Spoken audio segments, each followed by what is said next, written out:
C'est juste une question. Voyez-vous? C'est une question parce que pour éclaircir un peu. Vous ne pensez pas que la lecture de la malédiction et des bénédictions s'arrête seulement à la loi, à l'ancienne alliance? Parce que au moins, on tous savons bien que non, à l'ancienne alliance, à la loi, nous devons interpréter les Écritures pour donner l'essence et la lumière des Écritures, pour apporter la bénédiction. Mais dès que nous arrivons à la nouvelle alliance, est-ce que nous avons besoin d'interpréter encore? Mais on ne peut pas interpréter. Si Est-ce que ce n'est pas la malédiction? Il ne s'arrête pas. La lecture de Genèse jusqu'à Jean. Oui. Ce n'est pas là la lecture à la malédiction. Oui.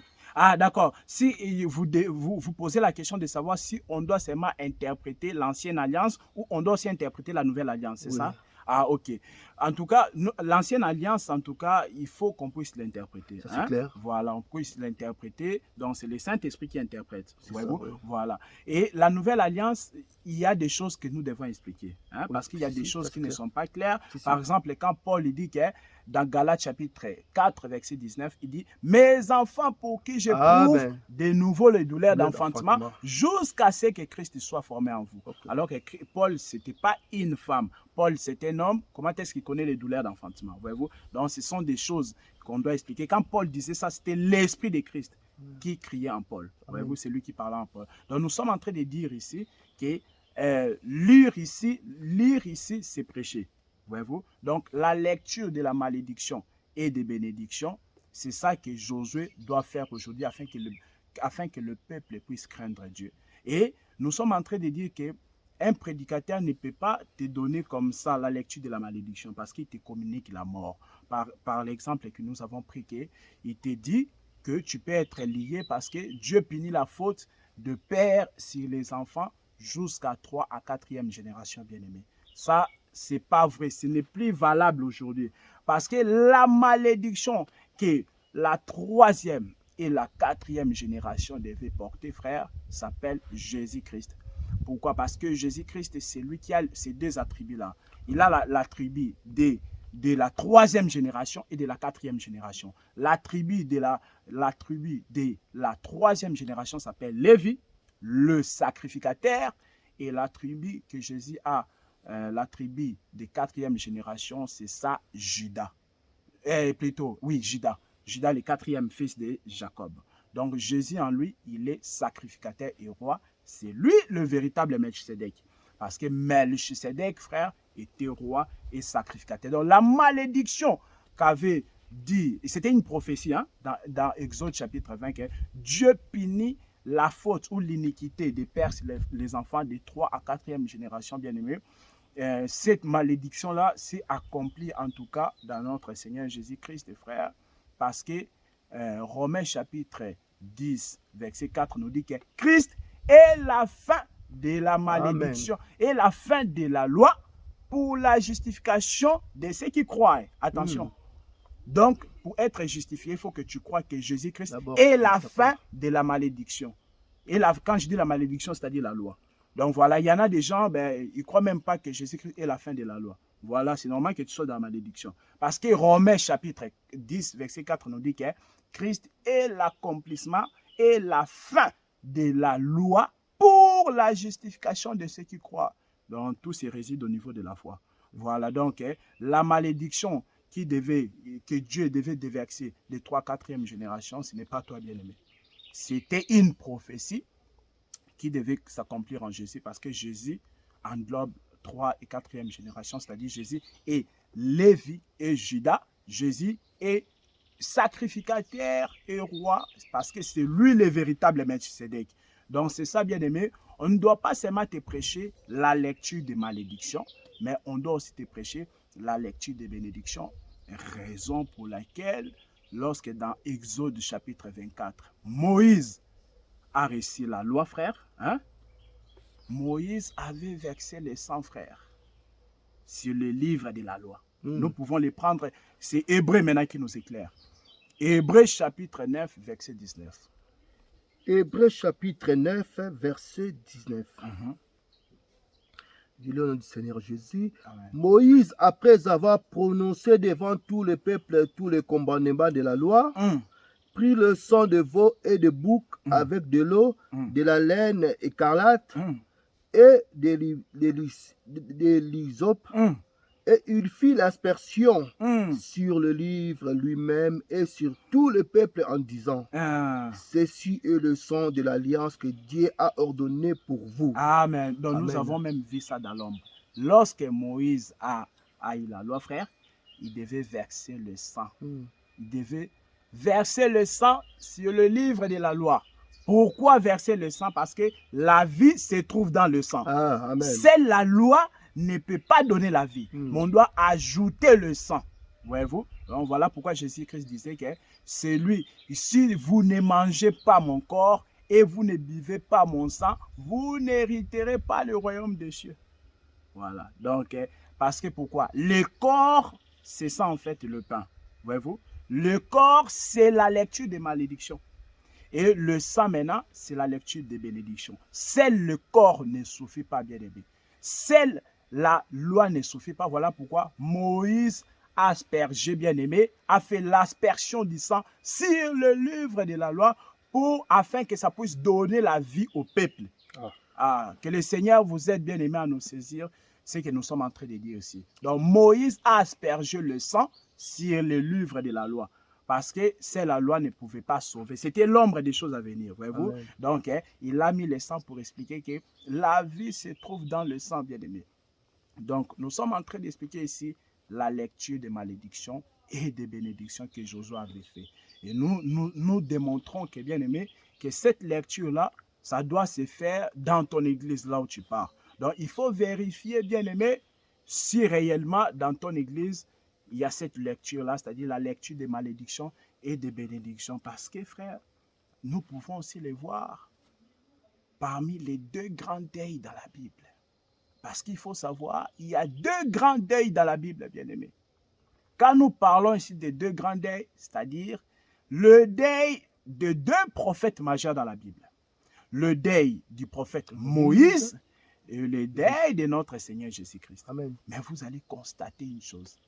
Lors du deuil du premier prophète majeur, c'est-à-dire le prophète de l'Ancienne Alliance, Moïse, lors de son premier deuil, frère, lorsque vous lisez Deutéronome chapitre 34, verset 5 jusqu'à 6, on dit que Moïse, lorsqu'il est mort, l'Éternel a récupéré son corps et on n'a pas retrouvé son corps.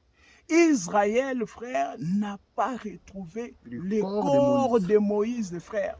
Ainsi, nous comprenons que il y a un peuple, le peuple de l'Orient, c'est-à-dire Israël, pleure Moïse sans le corps.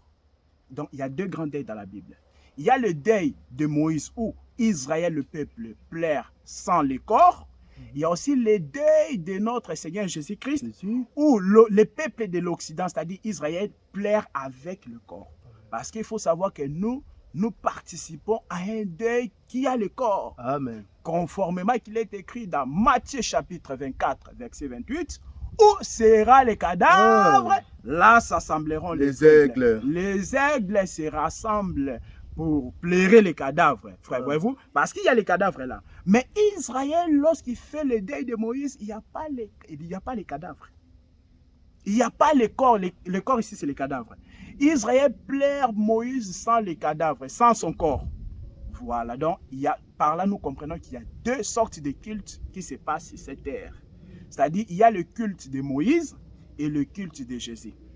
Quand tu vas dans un culte, il faut déjà comprendre si c'est un culte de Moïse ou de Jésus. Amen. Parce que le culte de Moïse, les gens sont réunis là, ils pleurent, ils prêchent même, ils chantent. Mais il n'y a pas les corps, il n'y a pas les cadavres. Amen. Mais, donc nous avons compris, ils font le deuil de l'Orient, du peuple d'Israël. Et Israël aujourd'hui est dans la malédiction. Pourquoi? Parce qu'Israël est resté seulement dans la lecture de la malédiction. La lecture de la malédiction, c'est-à-dire vous vous êtes réunis, mais il n'y a pas les corps, il n'y a pas les cadavres. Je suis en train d'arriver. Mais le peuple de l'Orient, qui est l'Église aujourd'hui, lorsqu'il y a le deuil, il y a les cadavres, bien aimés. Donc, oui, il faut aller dans une église où il y a le deuil de Jésus-Christ, pas le deuil de Moïse. Parce que le deuil de Moïse, frère, il n'y a pas les cadavres, il n'y a pas les corps. Mais dans le deuil de Jésus, il y a les cadavres, bien aimés. Les corps ou les cadavres ici, c'est quoi en réalité? C'est l'explication des Écritures. Pourquoi? Parce que Hébreux chapitre 10, verset 1, te dit que la loi était l'ombre. Voyez-vous? Mais la réalité, hein, c'est trouvé dans le corps de Jésus. Or, la réalité, c'est notre Jésus-Christ. Colossiens chapitre 16, verset. Et Colossiens chapitre 2, verset 16 à 17, on dit que personne ne vous juge au sujet de manger, de boire, tout ça, au sujet des fêtes, car tout cela était l'ombre des choses à venir, mais la réalité est dans le corps de Jésus. Amen. Lisez cette écriture-là. Colossiens chapitre 2, verset 16 à 17, on te dit que tout ça, les fêtes, les aliments, tout ça, c'était l'ombre des choses à venir, mais la réalité est dans le Seigneur. Ah, nous avons compris, bien-aimés, que la réalité, c'est ça le corps de Jésus. Voyez-vous? Donc, lorsque dans une église, on ne te prêche pas la réalité, c'est-à-dire que l'explication de la loi. Voilà. Donc, lorsqu'on ne te prêche pas la réalité, qui est le corps de Jésus, comprends, bien-aimé, que vous êtes sous la malédiction. Pourquoi? On est en train de vous faire seulement la lecture des malédictions et non des bénédictions. Parce que la lecture des bénédictions, c'est lorsqu'il y a le corps de Jésus, c'est là lorsqu'il y a l'explication de la loi qui était l'ombre. Que le Seigneur vous aide à nous saisir, bien-aimés. Le corps de Jésus, c'est ça la réalité, c'est-à-dire l'explication de la loi qui avait prophétisé au sujet de Jésus-Christ, bien-aimé. Donc nous vous exhortons, bien-aimés, il faut bien choisir l'église là où il y a le corps de Jésus. Parce que si tu pars dans une église où il y a que le deuil de Moïse, c'est-à-dire sans le corps, tu n'es pas sauvé, bien-aimé. Parce que tu sauras marcher en tout cas dans le Seigneur lorsque tu as en toi les deux lectures-là. Non seulement la lecture des malédictions, mais tu as aussi la lecture des bénédictions. En d'autres termes, les Écritures et l'explication des Écritures. Parce que lorsque tu as ces choses-là, personne ne pourra te mentir. Aucun prédicateur pourra venir te dire que tu peux aussi être lié. Si ta vie n'avance pas, c'est parce que tes pères, tes parents avaient fait une pacte. Si tu n'as pas réussi à l'école, parce que il y a quelque part, on vous avait lié quelque part par votre grand-père. Nous disons que ce sont des mensonges. Si tu n'as pas réussi à l'école, c'est simplement parce que tu n'as pas révisé. Mais on peut aussi dire que si un prédicateur vous dit cela, que vous êtes lié, c'est que ces prédicateurs-là vous considèrent des païens. Oui, oui. En tout cas, s'il a la conscience. Ben ouais, oui, parce qu'il y en a aussi qui sont ignorants. Ben Ils ouais. disent des choses par ignorance. Ouais. Oui, parce qu'il faut savoir que les liens des parents ne pèsent plus dans cette alliance. Conformément qu'il a été dit à Jérémie. Jérémie chapitre 31, verset 29, on a dit qu'on prophétisait sur la nouvelle alliance. On a dit que dans cette alliance-là, on ne dira plus les parents ont mangé du raisin vert et les dents des enfants en ont été agacées. Les parents ont mangé du raisin vert, c'est-à-dire les parents ont péché, mais toi, tu subis les conséquences. Parce qu'on a dit, on ne dira plus que les parents ont mangé du raisin vert et les dents des enfants en ont été agacées. Comment est-ce que c'est mes parents qui ont mangé du raisin vert et que mes dents soient agacées? Voyez-vous, Dieu a dit non, ça ne sera plus comme ça. Voyez-vous, parce qu'aujourd'hui, tous ceux qui sont en Jésus-Christ, il n'y a donc plus aucune condamnation. C'est ça les Écritures. Il faut croire à la parole de Dieu et non au raisonnement humain. Vous dites ça, mais moi je connais des familles, la maman ou le papa avait une maladie, donc la maladie tombe aussi aux enfants. Les enfants aussi ils ont attrapé la même maladie. Oui. Alors, donc si la maman ou le parent était maudit au niveau de la famille, même si l'enfant devient chrétien, tout ça, après il faut comprendre, finira tomber malade. Il faut comprendre, frère, que lorsque une expérience, comme là vous venez de raconter une expérience que vous avez vue, lorsqu'une expérience contredit la parole de Dieu, c'est qu'il y a un problème au niveau de l'expérience là. Et non au niveau de la parole de Dieu. Au niveau de la personne, en fait. Oui, au niveau de la personne, voilà. Il n'y a pas de problème dans la parole du Seigneur. Parce que la parole te dit clairement qu'il n'y a donc plus aucune condamnation pour ceux qui sont en Jésus-Christ, qui ne marchent pas selon la chair, mais selon l'esprit. Amen. Et encore, l'écriture de Jean chapitre 8, verset 36, nous dit que si le Fils vous a franchi, vous serez réellement libre. Donc, c'est la parole de Dieu qui a raison et les hommes ont tort. Lorsqu'une expérience est mal, lorsqu'une expérience, vous constatez qu'une expérience contredit la parole du Seigneur bien-aimé, il faut comprendre que l'explication qui a été il y a un problème au niveau de l'explication, c'est-à-dire la personne n'est pas encore née de nouveau. La personne ne croit pas encore réellement au Seigneur Jésus-Christ. La personne ne croit pas réellement aux promesses qui sont destinées aux enfants de Dieu. Parce que Jean chapitre 1, versets 12 à 13, on te dit que à tous ceux qui sont, hein, à tous ceux qui l'ont reçu, à ceux qui croient en son nom, il a donné le droit de devenir enfants de Dieu. On est enfants de Dieu, voilà, lesquels ne sont nés ni du sang humain, ni de la volonté d'un homme, mais ils sont nés de Dieu, frère. Voyez-vous, nous sommes nés de Dieu, il n'y a plus des liens de sang avec le premier Adam, parce que nos parents, c'est par rapport au premier Adam. Voyez-vous, mais lorsque nous sommes nés de Dieu, la Bible dit que nous ne sommes pas nés de la volonté d'un homme, ni du sang, mais nous sommes nés de Dieu. Donc, lorsque tu es en train de vivre des expériences qui contredisent en tout cas la parole du Seigneur, il faut comprendre que le problème ne se trouve pas dans la parole du Seigneur, mais se trouve en toi, bien-aimé. C'est toi qui dois réellement naître de nouveau, bien-aimé. Donc, nous devons toujours conseiller aux bien-aimés des élus, des fêtes de chrétiens, des enfants de Dieu. Si vous croyez déjà en Jésus-Christ, croyez aussi à sa parole, que toutes les malédictions de la famille, que toutes les malédictions dites pour vos parents ne vous atteindront pas. Donc il faut croire à cela, parce que si parfois les gens ne croient pas à cette parole-là, et il n'y a aucune manifestation, parce que moi je connais beaucoup des enfants de Dieu, malgré qu'ils croient en Dieu, mais parfois cette idée-là revient dans leur tête que non, mon père a souffert de ça, peut-être un jour aussi moi je souffrirai de ça, mais ma mère a souffert de ça, je l'ai remarqué dans ma famille, ça suit aussi quoi, mais après, elle est enfant de Dieu. Oui, après comme je dis, les problèmes aussi se trouvent dans la prédication. Tout dépend de ce que tu écoutes, bien-aimé. Parce que la Bible dit que la foi vient de ce qu'on entend. Et ce qu'on entend, c'est la parole de Christ. Nous avons compris, si la foi vient de ce qu'on entend, et ce qu'on entend, c'est la parole de Christ, c'est-à-dire l'incrédulité vient par les paraboles. Voilà. Lorsque tu es dans une église, on te prêche des paraboles, on te dit que voilà, on te dit que Dieu punit la faute des parents sur les enfants de 3e, 4e génération, ce sont les paraboles. Et ça te donnera l'incrédulité. Tu n'auras pas la foi, et ainsi tu vas vivre les mêmes expériences que les païens bien-aimés. Or, la foi vient de ce qu'on entend, et ce qu'on entend, c'est la parole du Christ. C'est la parole de la foi. Et surtout que si vous tombez un prédicateur qui vous prêche les profondeurs de Satan, là, il vous tue encore. Amen. Oui, exactement, mon bien-aimé. Oui. Parce qu'il faut savoir que les profondeurs de Satan, ce n'est pas l'évangile.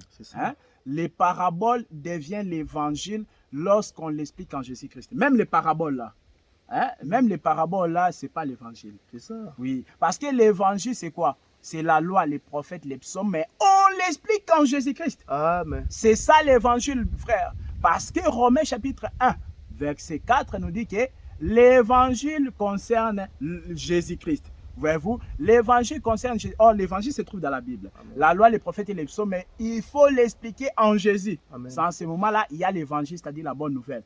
Et parce que toujours dans Romains chapitre 1, verset 16, on te dit, frère, l'évangile révèle la justice de Dieu.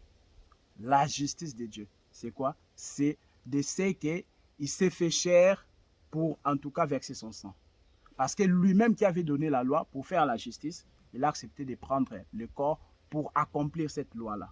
Voilà, et le sang devait couler. Donc, lorsqu'on te prêche les profondeurs de Satan, ou on te prêche les paraboles bibliques sans explication, ce n'est pas l'évangile. Parce que l'évangile, frère, selon Romains chapitre 1, verset 16, la parole du Seigneur nous dit que l'évangile révèle la justice de Dieu. Amen. Parce que Galates nous a éclairé en disant, Galates chapitre 2, verset 21, nous a éclairé en disant que l'apôtre Paul dit, j'aime beaucoup cette écriture. Galates chapitre 2, verset 21, l'apôtre Paul dit que je ne rejette pas la grâce, Amen. Car si la justice s'obtient par la loi, Christ est donc mort en vain. Voyez-vous, Christ, l'apôtre Paul dit que je ne rejette pas la grâce de Dieu, source du salut, parce qu'il faut savoir que la grâce de Dieu, c'est ça, source du salut. Et les gens doivent savoir aussi que non, parce que Jésus-Christ s'est parlé en parabole, sinon, parce que Jésus-Christ, était lui-même la loi. Donc, quand il était venu, Voilà. il devait continuer à parler. Donc, en fait, le parabole, c'était l'ombre. Amen. Donc, il devait continuer à parler Voilà. à l'ombre toujours. Exactement. Donc, Jésus c'est était ça, né quoi. sous la loi. C'est ça. Galates chapitre Donc, 4, il devait verset toujours 4. continuer à l'ombre parce qu'il n'est pas venu abolir la loi. Donc, il devait toujours continuer à parler comme la loi. Oui, parce C'était que- pas l'exactitude comme l'apôtre Paul avait dit. Voilà. Il devait continuer, mais il expliquait à ses disciples. Voilà. Et l'accomplissement, en tout cas, de tout ça, c'est à partir de la croix. Voyez-vous? Amen. Donc, la loi a pris fin à la croix. Donc, nous étions en train de vous exhorter ici que c'est lorsqu'on vous prêche les profondeurs de Satan ou on vous prêche l'ancienne alliance sans explication, c'est-à-dire la lecture de la malédiction, frère. Donc, c'est pas ça l'évangile. Parce que l'évangile révèle la justice de Dieu. La justice de Dieu est révélée, frère, lorsqu'on te prêche non seulement la lecture des malédictions, mais à la suite de la lecture des malédictions, on ajoute la lecture des bénédictions. C'est en ce moment-là, c'est ça l'évangile. Et ça va révéler la justice de Dieu. Comme je vous ai dit, Galates chapitre 2, verset 21, l'apôtre Paul a dit que si la justice s'obtenait par les œuvres de la loi, alors Christ était mort en vain. Donc la justice ou le salut ne s'obtient pas par la loi, ni par la malédiction ni par la lecture de la malédiction, qui est la première lecture, mais plutôt la justice de Dieu s'obtient par la seconde lecture que nous appelons la lecture des bénédictions, frère. Qui va te sauver. Voilà. Donc, nous sommes déjà vers la fin de notre enseignement bien-aimé et la lecture des malédictions et des bénédictions, vous pouvez les voir maintenant dans les Écritures. Lorsque vous parcourez les Écritures, par exemple, nous pouvons les voir dans David et Salomon. Voyez-vous? Parce que David, vous le savez bien aimé, il n'avait pas bâti le temple parce qu'il avait versé le sang. Or, c'est ça, Dieu dans la loi. Dieu dans la loi avait versé le sang, frère. Ouais, voilà pourquoi il ne pouvait pas bâtir le temple qui est l'église. Voyez-vous? Parce que le temple, nous sommes le temple de Dieu. Amen. 1 Corinthiens chapitre 6, verset 19. Donc, voilà pourquoi Salomon, le fils de David. Hein? Donc, David, c'est la lecture de la malédiction qui ne donne pas la vie. Il a versé beaucoup de sang. Mais Salomon, c'est l'homme de paix. Salomon, c'est la lecture des bénédictions. C'est lui qui a bâti le temple, bien-aimé. Et donc, pour conclure, bien-aimé, dans l'aspect prophétique, en fait, les deux lectures, hein, c'est-à-dire la lecture des malédictions et des bénédictions, dans l'aspect prophétique, cela nous parle par rapport au devenir de Jésus-Christ. Parce que la première venue de Jésus-Christ, c'est ça, en fait, la lecture de la malédiction. Parce que Jésus était venu pour nous racheter de la malédiction. Galate, il était pendu au bois pour nous racheter de la malédiction en accord avec Galates chapitre 3, verset 16. Donc la première lecture que nous intitulons la lecture des malédictions, c'est ça la première venue de Jésus-Christ lorsqu'il était venu pour nous racheter de la malédiction. Mais cependant, la seconde lecture, bien aimée, que nous appelons la lecture des bénédictions, cela parle par rapport à sa deuxième venue, lorsqu'il viendra, bien aimé, pour venger Israël, lorsqu'il viendra, bien aimé, pour établir son règne de millénium. C'est ça la lecture des bénédictions. Pourquoi? Parce que c'est bénéfique pour Israël. La seconde venue de Jésus-Christ, c'est bénéfique pour Israël. Donc, vous avez vu que dans la lecture de la bénédiction, vous voyez, ça a beaucoup de bénéfices. Donc, Israël n'a pas profité de sa première venue, mais cependant... Ça, vous avez touché l'autre aspect. Oui, là, je suis dans l'aspect prophétique maintenant. Oui, dans l'aspect prophétique, la première venue de Jésus-Christ, c'est ça, la lecture des malédictions. Voyez-vous? Mais cependant, sa deuxième venue, c'est ça, la lecture de la bénédiction. Parce que là, il va régner comme roi. C'est une bénédiction. Vous pouvez pas nous sortir aussi, c'est les deux voleurs aussi à la croix, non? Oui, justement. C'est pourquoi j'ai dit de Marie-Joseph. Oui, est-ce que Marie-Joseph, où est la loi? Et où est la malédiction et la bénédiction? Justement. C'est pourquoi j'ai dit que notre thème qui se trouve dans Josué chapitre 8, verset 34, lecture des malédictions et des bénédictions. Vous pouvez les voir dans les Écritures lorsque vous parcourez les Écritures. Par exemple, comme vous avez dit, par rapport aux deux voleurs là, vous pouvez voir que le voleur qui avait reçu la mort, c'est lui la lecture des malédictions. Parce qu'il était mort, mais la lecture des bénédictions, c'est ça en fait le voleur qui avait reçu la vie. Voyez-vous? Donc, c'est très important. Même et entre Marie et Joseph? Oui, Marie et Joseph, parce qu'il faut savoir que Marie parle de Jésus souffrant. Le Messie souffrant de sa première venue. C'est ça la lecture de malédiction. Mais cependant, la lecture de bénédiction, c'est la seconde venue de Jésus-Christ. C'est là qu'il va venir comme Joseph, c'est-à-dire le roi. Parce que Joseph est un descendant de Judas. Amen. Voyez-vous, Amen. donc, Amen. lorsque Jésus-Christ viendra dans sa seconde venue pour ressusciter la Vierge folle, pour donner la paix à Israël, parce qu'Israël sera persécuté par l'Antéchrist. Ils vont faire appel à Jésus, Jésus va descendre, il va combattre l'Antéchrist, il va le vaincre, il va combattre les chefs de ce monde.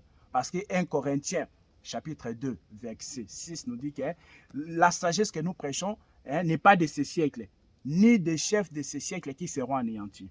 Voilà, donc ils seront anéantis, les chefs de ce monde, bien qu'aujourd'hui ils peuvent nous persécuter par toutes les décisions qu'ils sont en train de prendre. Mais lorsque tu es un enfant de Dieu, tu marches avec la prophétie, bien-aimé. Donc, tu as l'assurance. Tu as peur de rien. Tu comptes que sur le Seigneur Jésus-Christ. Donc, que le Seigneur vous bénisse. Je remets la parole à notre frère Serge. Et puis, voilà, c'est ça que je voulais en tout cas partager avec vous, bien-aimé. Vraiment, merci beaucoup, mon bien-aimé Roland Kalonji. Vraiment, j'ai béni le Seigneur pour ces beaux moments qu'on vient de passer. Vraiment, j'espère que, bon, moi, j'ai été béni. J'espère que vous aussi, vous êtes bénis. Et ceux qui vont suivre encore la vidéo prochaine fois, ils seront encore bénis, quoi. J'espère que le frère Roland reviendra encore. S'il y a des questions, posez vos questions.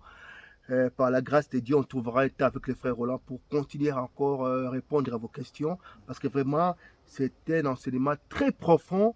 J'espère que tous ceux qui aiment la parole, ou tous ceux qui veulent vraiment être enseignés, tous ceux qui aiment notre Seigneur Jésus-Christ, ils vont suivre cette vidéo, ils vont comprendre pas mal de choses. Surtout, je vous dis, posez des questions si vous n'avez pas compris. Le frère Roland est là, il est disponible. Il va répondre même par le message, par les textos. Il sera toujours disponible pour vous aider et pour répondre à toutes vos questions. Ben, je vous laisse pour clôturer cette émission. Oui. Et puis, nous saluons nos frères. Donc, on salue notre docteur Adélar Ndaye et notre docteur Roger Bouleli, le bien-aimé de Bruxelles, le bien-aimé partout dans le monde. Que le Seigneur vous bénisse. Comme nous sommes à Paris, le bien-aimé de Paris, notre berger Kumbu, fait partie Bayama, Guigui, tout le monde, quoi. Vraiment que le Seigneur vous bénisse. Donc, je sais que nous allons encore passer un bon moment avec le frère Roland prochainement. Alors, je laisse que le frère Roland puisse clôturer cette vidéo. Et puis, si il a un mot à dire, il vous dira. En tout cas, que le Seigneur vous bénisse, bien aimé. Vous avez compris, donc, c'était quoi la lecture de la malédiction et des bénédictions. Nos salutations, en tout cas, à tous les ministres de Dieu. Le docteur Roger Bouleli, qui est actuellement à Kinshasa. Docteur Guy Roger Bassafoula. Nous saluons le docteur Guy Roger Bassafoula, le docteur Adélar. Tous nos bien-aimés de l'évangile de Christ. Donc, en tout le cas, patriarche, les bien-aimés aussi de la ville de Lille, nous vous saluons en tout cas. Que le Seigneur vous bénisse, bien-aimés. À la prochaine. Salut, à la prochaine. Qu'il vous bénisse.